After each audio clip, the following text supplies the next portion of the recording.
Hello friends, मैं Shivani economic classes at home में आपका स्वागत करती हूँ। This is the third video of chapter first of micro economics.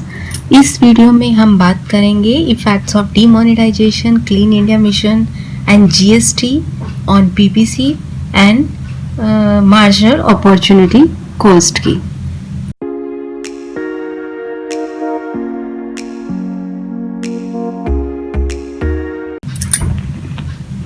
तो चलिए वीडियो स्टार्ट करते हैं। सबसे पहले हम देखेंगे effect of demonetization on PPC कि अगर देश में डीमोनेटाइजेशन हो जाता है तो उसका पीपीसी पर क्या इफेक्ट होता है।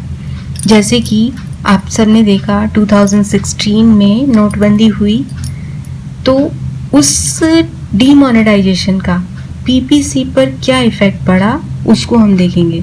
इस डीमोनेटाइजेशन का पीपीसी पर इफेक्ट हम दो तरीके से जान सकते हैं। एक होता है शॉर्ट टर्म इफेक्ट और दूसरा होता है लॉन्ग टर्म इफेक्ट। अब इसका शॉर्ट टर्म इफेक्ट क्या होगा और लॉन्ग टर्म इफेक्ट क्या होगा। In short term there will be no effect on PPC because after demonetization there will be no change in consumption, production and investment. Short term effect में PPC पर नोटबंदी का और डीमोनेटाइजेशन का कोई भी इफेक्ट नहीं होगा, क्योंकि आप सब ने देखा कि नोटबंदी हुई तो क्या उससे हमने अपना कंजम्पशन कम किया। हम जो चीज़ें पहले कंज्यूम करते थे वही हम बाद में भी कंज्यूम करते रहे। उससे ना ही हमारा कंजम्पशन बढ़ा और ना ही डिक्रीज हुआ। इसी तरह से जो इकोनॉमी में प्रोडक्शन था या इन्वेस्टमेंट था उस पर कोई असर नहीं हुआ। असर क्यों नहीं हुआ? क्योंकि जो असर इसलिए नहीं हुआ क्योंकि जो पेमेंट पहले हम कैश में करते थे वो पेमेंट बाद में हम चेक से करने लगे, ऑनलाइन पेमेंट होने लगे, लेकिन कंजम्पशन, प्रोडक्शन, इन्वेस्टमेंट उसी तरह रहा। सो there will be no effect of नोटबंदी because we do not need cash for this।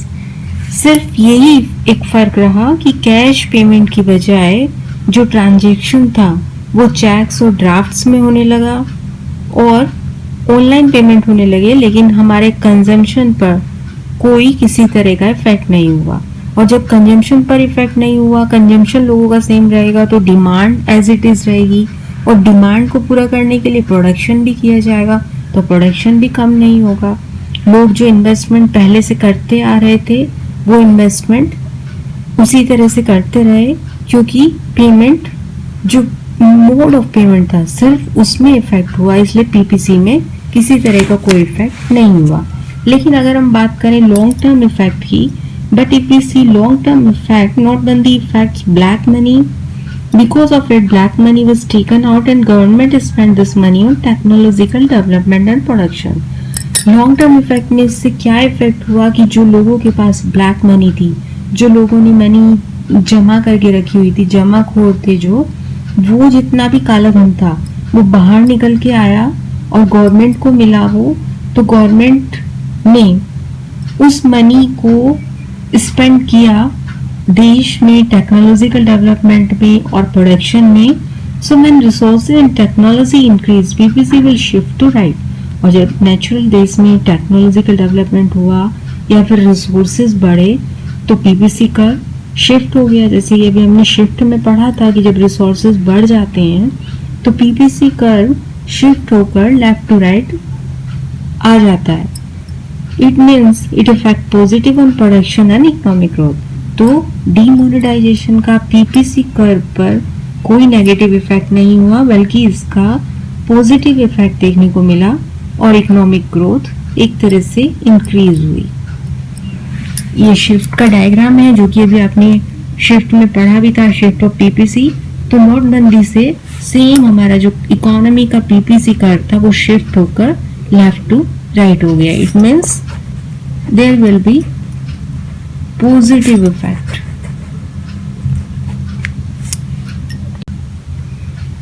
अब नेक्स्ट क्या है? Clean India mission. Clean India mission जो कि लॉन्च किया गया था माननीय प्राइम मिनिस्टर मोदी जी के द्वारा। तो इस क्लीन इंडिया मिशन का पीपीसी पर क्या इम्पैक्ट होता है वो हम देखते हैं। The impact of this campaign on economy is positive. इस कैंपेन का यानी कि क्लीन इंडिया मिशन का पीपीसी पर पॉजिटिव इम्पैक्ट होता है। पॉजिटिव इम्पैक्ट क्यों होता है? Because when we made India disease free, it makes people healthy, and in return the working capability increase, and the result of it production increases and PPC will shift rightward। क्योंकि जब clean India mission चलाया गया है India में, तो उससे क्या होगा? स्वच्छता बढ़ेगी। स्वच्छता बढ़ने से इंडिया एक डिसीज़ फ्री हो जाएगा, बीमारियां यहाँ से दूर हो जाएंगी, और जब बीमारियां दूर हो जाएंगी तो यहाँ के जो लोग हैं, यहाँ की जो वर्किंग कैपिटल है वो हेल्दी हो जाएगी, तंदुरुस्त हो जाएगी। और जब पीपल यहाँ के हेल्दी होंगे तो उनकी वर्किंग कैपेबिलिटी भी बढ़ जाएगी, और जब वर्किंग कैपेबिलिटी बढ़ेगी तो जो प्रोडक्शन है, उनका जो पार्ट होता है प्रोडक्शन में, वो बढ़ेगा, और जिससे कि जो टोटल प्रोडक्शन है इकोनॉमी का वो बढ़ जाएगा। और प्रोडक्शन बढ़ने का इम्पेक्ट क्या होगा? PPC will shift rightward. PPC जो है वो राइट साइड को शिफ्ट हो जाएगा, यानी कि इसका पीपीसी पर एक पॉजिटिव इम्पैक्ट होगा। One more impact of this campaign is the increasing of foreign exchange. एक इम्पैक्ट और क्या होगा इसका कि इससे फॉरेन एक्सचेंज बढ़ेगा। अब फॉरेन एक्सचेंज कैसे बढ़ेगा? Because when India becomes clean and attractive, it will attract to foreign tourists, and the result of it, foreign currency will come to our country. Besides, foreign investors will also come to invest in India। जब India हमारा disease free हो जाएगा, साफ स्वच्छ हो जाएगा, तो वो अट्रैक्टिव बन जाएगा, और वो फॉरेन टूरिस्ट जो अभी भी आते हैं फिर और ज़्यादा अट्रैक्ट होंगे इंडिया से। यहाँ पर आने में उनको कोई दिक्कत नहीं लगेगी, उनको कोई डर नहीं होगा किसी भी तरह का, किसी बीमारी का। तो जब फॉरेन टूरिस्ट आएंगे तो उनके साथ फॉरेन करेंसी भी आएगी। उसके साथ साथ फॉरेन करेंसी आएगी, उसके अलावा जो फॉरेन इन्वेस्टर्स हैं वो देखेंगे कि इंडिया में एक तो वर्किंग कैपिटल बहुत हेल्दी है, उनकी जो रोल है प्रोडक्शन में वो बहुत ज़्यादा है, तो वो भी फॉरेन इन्वेस्टर्स भी अट्रैक्ट होकर अपनी मनी को इंडिया में इन्वेस्ट करना चाहेंगे। और जब फॉरेन इन्वेस्टमेंट बढ़ेगा इससे तो क्या होगा? न्यू टेक्नोलॉजी, बहुत result the increase of foreign exchange and new technology. और फॉरेन एक्सचेंज, फॉरेन करेंसी आने के साथ साथ जो उनकी न्यू टेक्नोलॉजी होगी उसका भी लाभ इंडिया को मिलेगा, क्योंकि वो अपने साथ अपनी न्यू टेक्नोलॉजी भी यूज़ करेंगे। जब यहाँ पर वो कोई इंडस्ट्री एस्टेब्लिश करेंगे तो अपनी करेंसी को इन्वेस्ट करने के साथ साथ अपनी जो न्यू टेक्नोलॉजी होगी उसको भी यूज़ करेंगे, तो उसका भी लाभ हमें मिलेगा। And when technological development is made, production will also increase and PPC will shift rightward. और उसका रिजल्ट क्या होगा? प्रोडक्शन बढ़ेगा, और प्रोडक्शन बढ़ने से पीपीसी राइट साइड को शिफ्ट हो जाएगा। तो इसका total impact clean India mission का पॉजिटिव होगा, और इससे पीपीसी हमारा लेफ्ट टू राइट शिफ्ट हो जाएगा। अब है जीएसटी। जीएसटी बढ़ने का पीपीसी पर क्या इम्पैक्ट होगा? जीएसटी, जैसे आपको पता है, जीएसटी की फुल फॉर्म होती है goods and services tax. GST effects on PPC will B of two types. अब जीएसटी का क्या प्रभाव होगा उसको हम दो भागों में बांट सकते हैं, दो तरह से देख सकते हैं, एक शॉर्ट रन में और एक लॉन्ग रन में। In short run effect PPC will shift inside because people who has no knowledge about GST will take it as taxed burden and ultimately it will decrease their investment। short term इसका जो effect होगा GST का वो negative होगा, और PPC हमारा left side को inside shift करेगा। अब इसका नेगेटिव इफेक्ट क्यों होगा? क्योंकि जब GST इम्पोज किया गया था तो लोगों को उस समय इसकी नॉलेज नहीं होती है, नॉलेज नहीं थी लोगों को, तो उन्होंने इसको एक तरह से टैक्स बर्डन के रूप में लिया। उनको लगा कि हमारे ऊपर तो बहुत ज़्यादा टैक्स इम्पोज कर दिया गया है, तो उससे डर कर उन्होंने क्या किया, अपना इन्वेस्टमेंट कम करना शुरू किया। और जब इन्वेस्टमेंट लोग कम करना शुरू करेंगे तो उसका रिजल्ट क्या होगा कि जो टोटल प्रोडक्शन है इकोनॉमी का वो कम होने लगेगा, और कम होने का रिजल्ट होगा कि पीपीसी लेफ्ट साइड को शिफ्ट कर जाएगा, यानी कि इसका शॉर्ट टर्म इफेक्ट नेगेटिव होगा। अब इसका देखते हैं लॉन्ग टर्म इफेक्ट क्या होगा। But in long run it affects positively because GST will not increase tax burden when people come to know it affects positively on production. Besides, when there is a uniform tax system in our country, it will attract foreign investors, which in turn increase production, and technology will have positive effect on PPC and PPC will shift rightward. लेकिन अगर हम इसका long term effect देखें तो long term effect इसका positive होगा। और positive effect होता है कैसे कि जब पीपीसी हमारा लेफ्ट टू राइट शिफ्ट हो जाता है। अब लॉन्ग टर्म इफेक्ट पॉजिटिव क्यों होगा, क्योंकि धीरे धीरे एक तो लोगों को इसके बारे में पता चलेगा कि जो जिसको वो एक टैक्स बर्डन समझ रहे थे वो टैक्स बर्डन ना होकर एक यूनिफॉर्म टैक्स सिस्टम है जिसमें कि हम एक साथ अपने सारे टैक्स को दे सकते हैं। तो धीरे धीरे जब उनको इसका पता चलेगा तो वो वापस से अपना इन्वेस्टमेंट करना स्टार्ट कर देंगे। इसके अलावा जो फॉरेन इन्वेस्टर्स हैं वो भी जब देखेंगे कि इंडिया में एक यूनिफॉर्म टैक्स सिस्टम लागू है तो वो भी अपना जो इन्वेस्टमेंट है कंट्री में हमारी बढ़ाना चाहेंगे। और जिससे जब कंट्री में फॉरेन इन्वेस्टमेंट बढ़ेगा तो उसका रिजल्ट क्या होगा, सेम कि नई फॉरेन करेंसी का, टेक्नोलॉजी का, प्रोडक्शन का सब हमें लाभ मिलेगा और रिटर्न इकोनॉमी में प्रोडक्शन बढ़ेगा और पीपीसी राइट साइड को शिफ्ट हो जाएगा, यानी कि लेफ्ट टू राइट होगा। इसका इफेक्ट पॉजिटिव होगा। अब बात करते हैं मार्जिनल अपॉर्चुनिटी कॉस्ट की और मार्जिनल रेट ऑफ ट्रांसफॉर्मेशन। देखिए अभी आपने अपॉर्चुनिटी कॉस्ट पढ़ा था।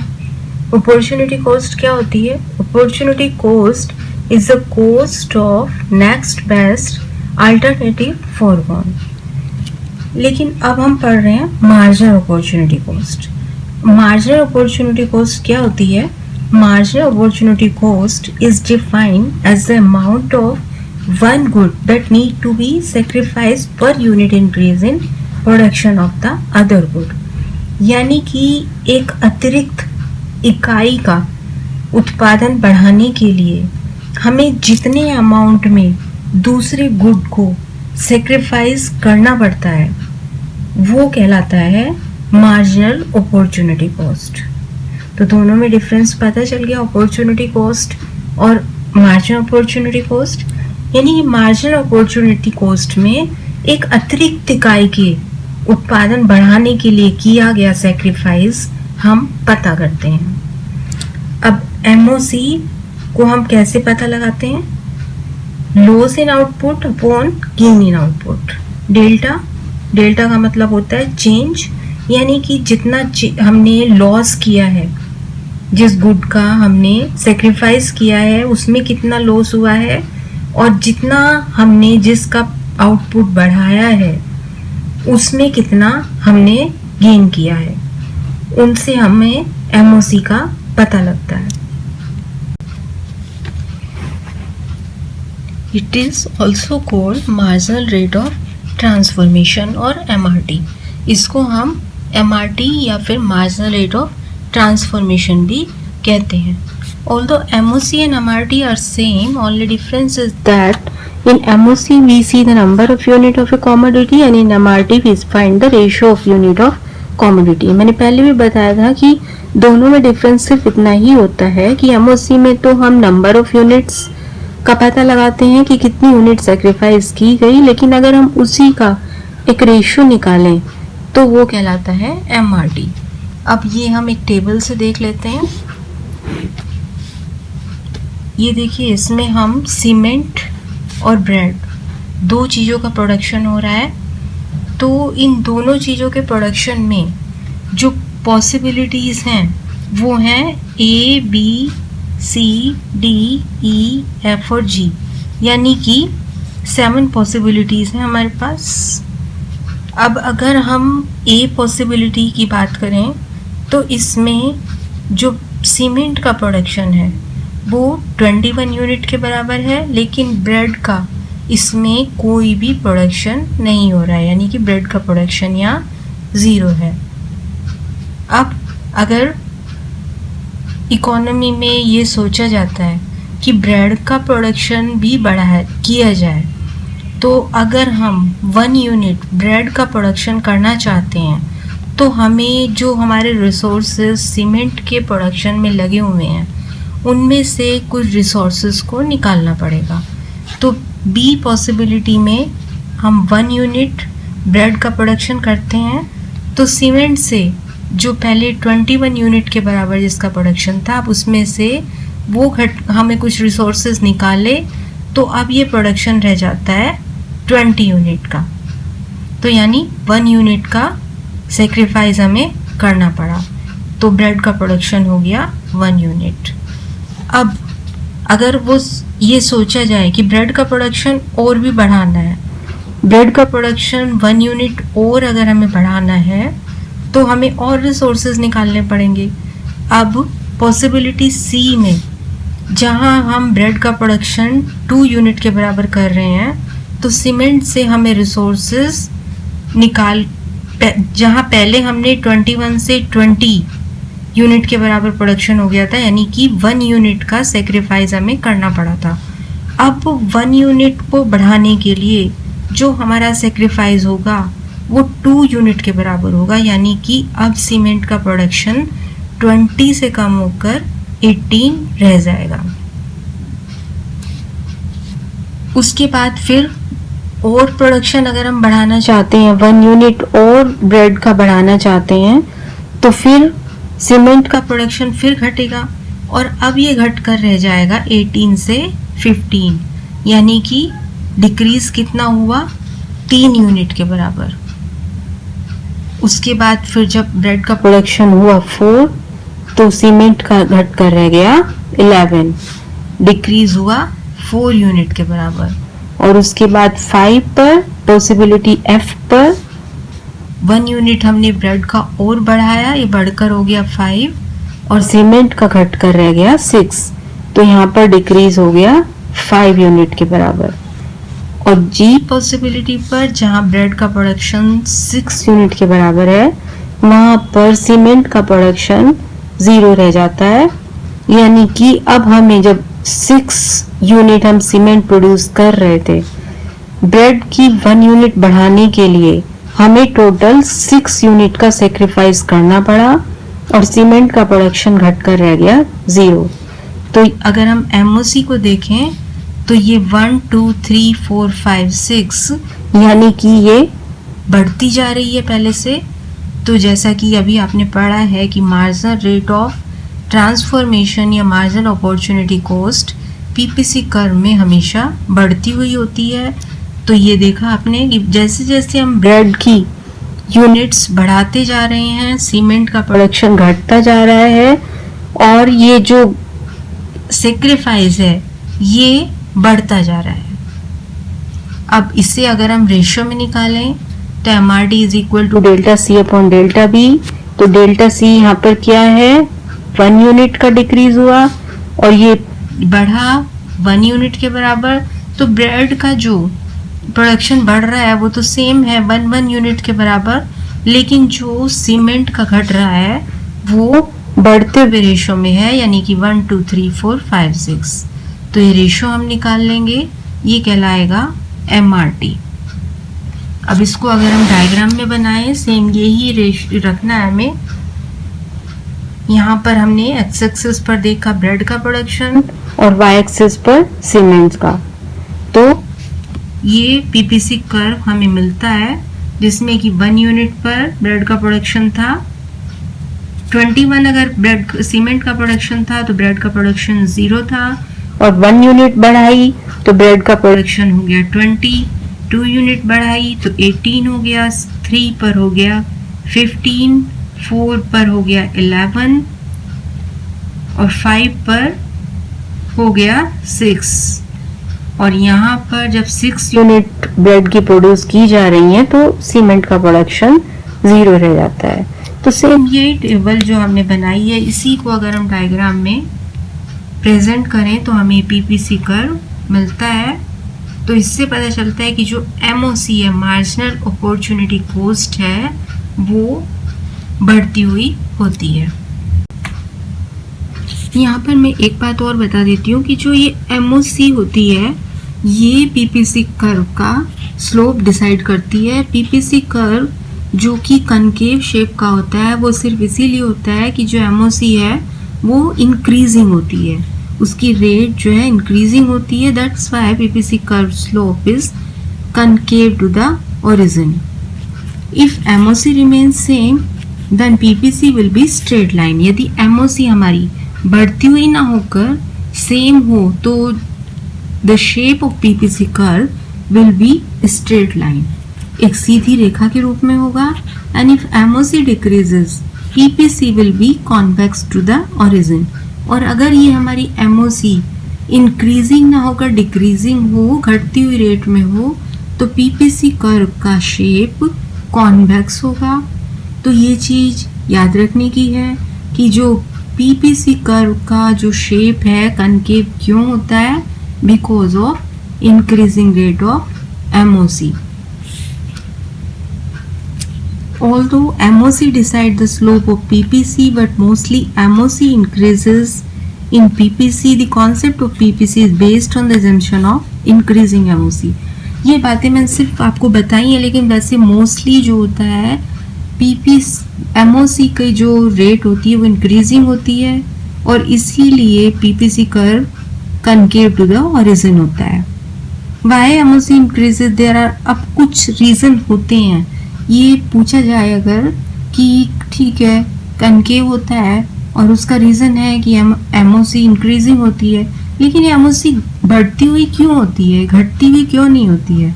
तो इसके लिए कुछ रीज़न होते हैं रिस्पॉन्सिबल, वो आप एक बार देख लीजिए। MRT increases because no resources are equally efficient in production of all goods. As resources are transformed from one good to another, less efficient resources have to be employed. This raises cost and MRT increases. देखिए जैसे कि अभी आपने देखा कि cement का production हम जैसे जैसे बढ़ाते जा रहे हैं, तो जो रिसोर्सेज हमें ब्रेड का प्रोडक्शन हम जैसे जैसे बढ़ाते जा रहे हैं, तो जो रिसोर्सेज हमें सीमेंट से निकालकर ब्रेड में लगाने पड़ रहे हैं, उनकी जो रेट है वो बढ़ती हुई है। यानी कि पहले 1 यूनिट ब्रेड का प्रोडक्शन बनाने के लिए हमें 1 यूनिट डिक्रीज करनी पड़ी, लेकिन उसके बाद हमें 1 यूनिट बढ़ाने के लिए 2 यूनिट डिक्रीज करनी पड़ी, उसके बाद 3 यूनिट, उसके बाद 4 यूनिट। इस तरह से जो रिसोर्सेस लगाने पड़े, उनकी जो रेट है वो बढ़ती हुई है। तो बढ़ती हुई रेट क्यों होती है? क्योंकि सब रिसोर्सेज इक्वली एफिशिएंट नहीं होते हैं।